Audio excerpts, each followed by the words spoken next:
Hello there. In this video we're going to go over how to find the center of a circle and why this process works. So let's start by assuming that the circle has a center somewhere.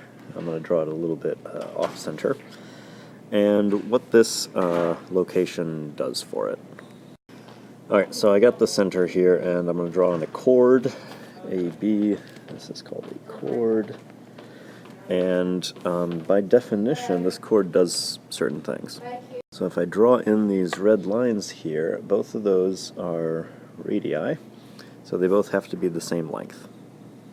Now, any chord has a midpoint, so we'll just draw on this point M.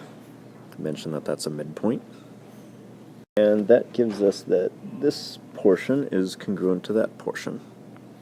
And when I draw in the line connecting M to C prime, I'll see that that's congruent to itself, and I'm going to wind up with two triangles here. I got the triangle on the left, congruent to the triangle on the right. There's my reflexive part, and that's true by side, side, side. And depends how long we kind of want to do this version of the proof here, but we got that angle's congruent to that angle. Corresponding parts of congruent triangles are congruent, and linear pair postulate says that they got to add up to 180 degrees. And through a whole bunch of other steps that we could do in depth based off what we did in 1 and 2, we're going to get that those are perpendicular to each other. So actually, depends how fast we want to do this. That we'll just skip to the chase here. That's a 90-degree angle. We could certainly do this lengthier and say that those add up to 180, linear pair postulate, substitution, that plus itself adds up to 180, so that's 90, then that one also has to be 90 by definition of perpendicular, or those are perpendicular by definition of perpendicular, etc. So we get that that's a 90-degree angle, and this tells us something interesting. That center of a circle to a midpoint of chord creates a perpendicular line. Now, that is one direction. So this is like that 2 for 3 thing we talked about in class. Another version is if we draw a chord and create a midpoint, then that line, all points on that line have to be equidistant from it, and you can kind of see that you're going to wind up with a side angle side relationship.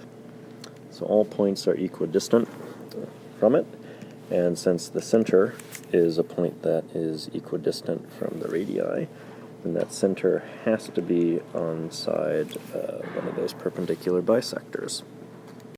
Okay, so application time. If you want to find your own center of a circle, draw in any chord, construct the perpendicular bisector, draw in any other chord that you want to, construct the perpendicular bisector of it, and where they wind up intersecting has to be the center of the circle.